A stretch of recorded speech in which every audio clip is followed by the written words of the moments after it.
Hello everyone, myself Sahana and I am here to explain the topic on operating system about the directory implementation and free space management.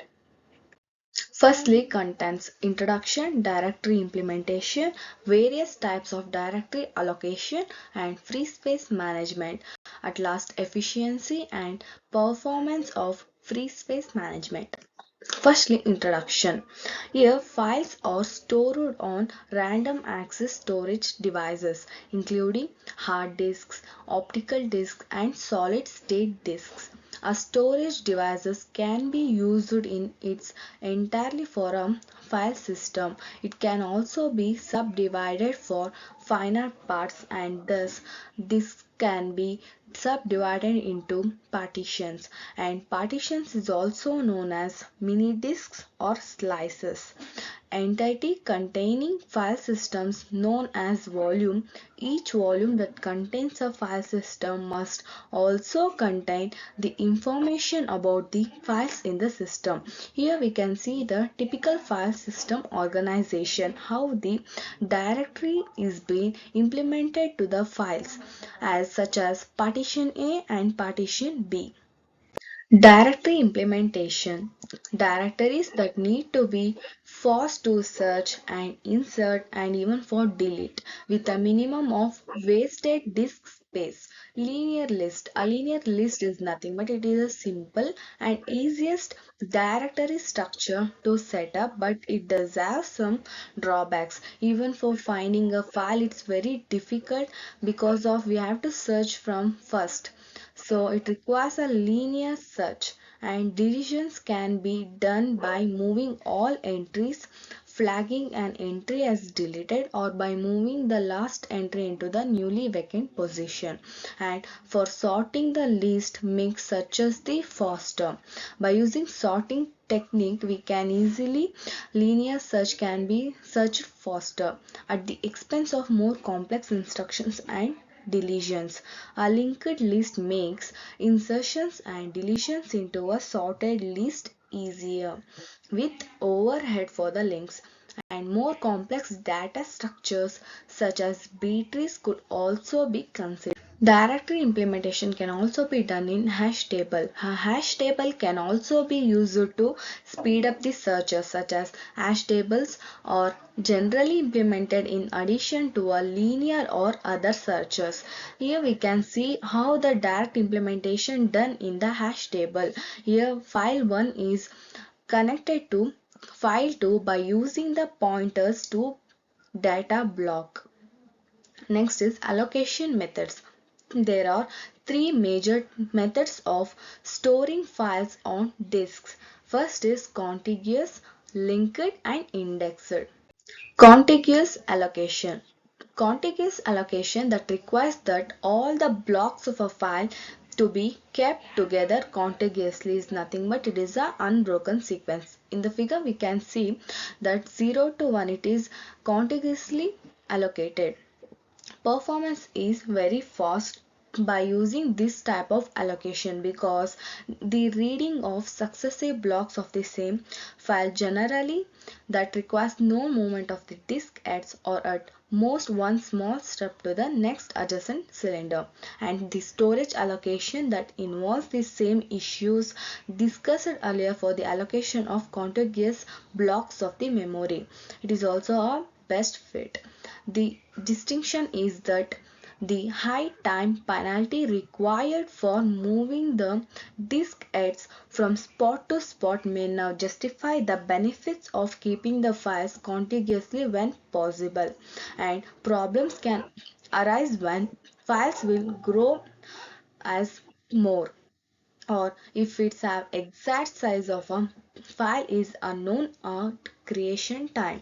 Overestimation of the file's final size increases the external fragmentation and wastes the disk space in the memory, and underestimation may require that a file be moved or a process that be aborted if the file that grows beyond its originally allocated space. Linked allocation. These files can also be stored as linked lists. with the expense of the storage space that is consumed by each link.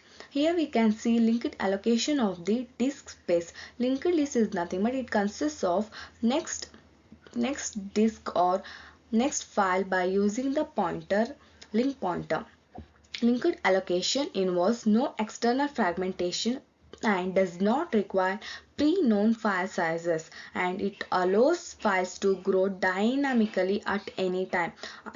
Therefore, unfortunately, linked allocation is only efficient for just for sequential access files, as random access requires starting at the beginning of the list for such each new allocation access. Allocating clusters of blocks that reduces the space wasted by pointers at the cost of internal fragmentation. Another big problem with linked allocation is reliability. If the pointer is lost or damaged, it cannot be done. And doubly linked list provides some protection at the cost of additional overhead and wasted the space. Nextly, indexed allocation. Indexed allocation combines all of the indexes for accessing each file into a common block, as opposed to spreading them all over the disk or storing them in a FAT table. Here we can see indexed allocation of disk space. It consists of all the disks in the common block by using the index block as 19. Next is linked scheme. An index block is one disk block which can be read or written in a single disk operation.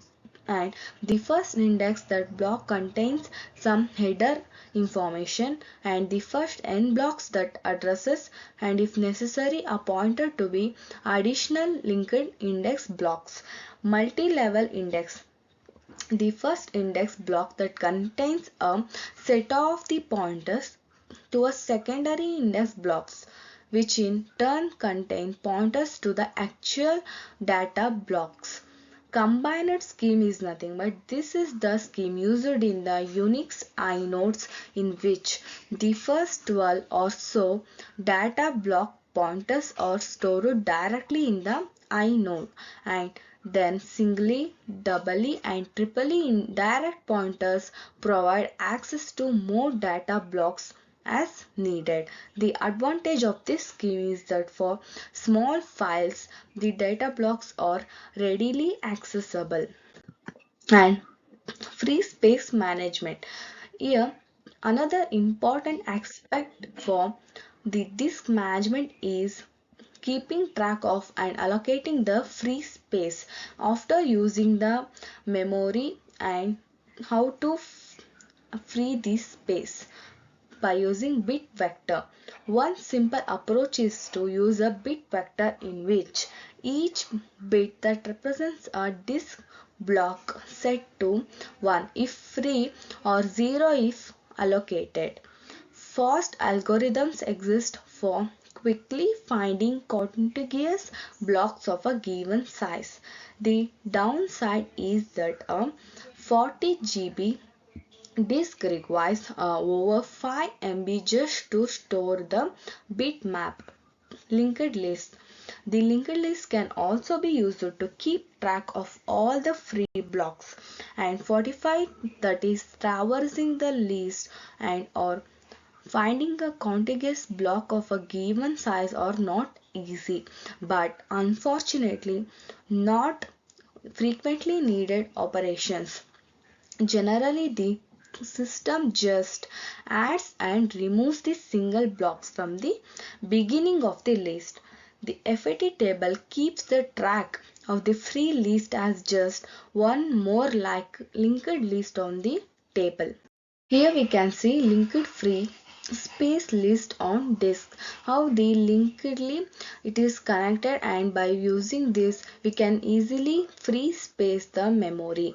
Next is grouping. A variation on linked list is free the list is to use links of blocks of indices of free blocks. If a block holds up to n number of addresses, then the first block in the linked list contains up to the n-1 addresses of free blocks and a pointer to the next block of free addresses. Counting. When there are multiple contiguous blocks of free space, then the system keeps the track of starting address of the group and the number of contiguous free blocks. As long as the average length of a contiguous group of free blocks is the greater than the 2, this offers a savings in a space that is needed for the free list. At last, efficiency and performance. Efficiency of Unix that pre-allocates the inodes, which occupy space even before any files are being created. And Unix also distributes inodes across the disk and tries to store the data files near their inode to reduce the distance of this disk that sits between the inodes and the data. Some systems uses the variable size clusters, that is depending upon the file size. The more data that is stored in a directory, that is the more often the directory blocks have to be rewritten. As the technology advances, that is addressing schemes uh, had to grow as well. The Sun's ZFS file system that uses 128-bit pointers, which should theoretically never need to be expanded, and the kernel table sizes that used to be fixed and could only be changed by rebuilding the kernels. Modern tables are dynamically allocated, but that requires more complicated algorithms for accessing them. Secondly, performance. The disk controllers generally include onboard caching when a seek is requested. The heads are moved into a place and then entire track is being read, starting from whatever sector is currently under the heads, that is reducing the latency time. The requested sector is written and the unrequested portion of the track is being present in the cached in the disk's electronics. Some OSs cache disk blocks they expect to need again in a buffer cache. A page cache connected to the virtual memory system is actually more efficient as memory addresses that do not need to be converted to disk block addresses and back again. Some systems such as Solaris, Linux, Windows 2000 and NT and XP that uses the page caching for both the process pages and file data in a unified virtual memory.